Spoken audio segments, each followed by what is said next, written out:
Burgundy Calling, Burgundy Calling, calling the world and all who wish to listen in on our news. I am Carippery, and you're listening to Burgundy Calling, brought to you by the Burgundian state media. And now for the news. Reports inside Burgundy itself indicates that our Reichsführer now often gets drowsy while convening with the High Inspector and the Autarch due to a yet unknown third-party source, although some claim it could be a recent outbreak of rabies caused by the French. We here at the Burgundian State Media and the Burgundy Calling program wish for him nothing less than a swift recovery. The Reichsführer is a strong man, still youthful and yet very wise. Hail. As such, I dedicate this next song, a personal favorite of his apparently, to him. From Europe to beyond Burgundy, marches with triumph, all in the favor of our Reichsführer. This track is from Hans Lang and his orchestra, entitled Wenn der Mond, or When the Moon, for those who have failed their German lessons anyways. Better take up German again. The Reichsführer does not appreciate the non-speaking German Burgundian. He does not indeed.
Welcome back to Burgundy Calling, where our next report is on a rather new but still very interesting nation. Recently, I personally took a trip down to the new, lucrative, and fledgling Confederacy of Alabama, Mississippi, to get an idea of why our nation has taken such a profound interest in it as of late.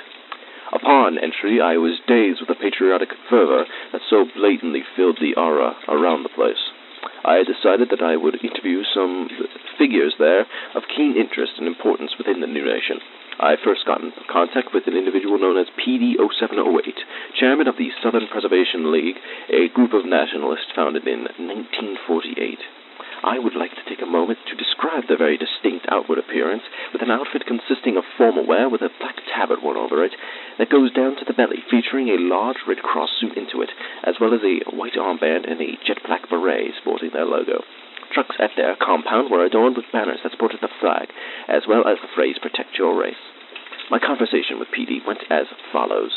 PD told me that they were an, and I quote, ultra-nationalist Christian conservative group with the intention of preserving Southern culture and way of life. Upon me asking him how it felt to be the most popular party inside the state of the Confederacy at that moment, to which he simply responded, "It feels nice." Truly, a humble man worthy of praise. I encourage any of our listeners who are tuning in from the Confederacy of Alabama, Mississippi, to marschiert im freien Land und singt ein stolzes Lied. Ein Volk ist am Oberstand und leise summt der Wind.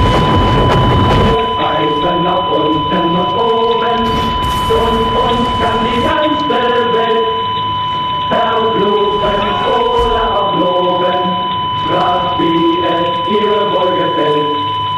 Wo wir sind, da ist immer vorne, und der Teufel hat nur dazu, ha, ha, ha, ha. Conclusion of this addendum on the Confederacy. An update for this story. This was written on Tuesday of this week, and in the time from then up until now, the Confederacy of Alabama and Mississippi now exists for the Union of Birmingham. It's like they didn't even expect to get content deleted. Another recent development, our comrades down south in the Greater African State, hailing as another beacon of our great ideology of true National Socialism, have chosen for themselves a new anthem. It is being dubbed as Grosser Afrikaner Lied, or the Song of Greater Africa. Here's to them.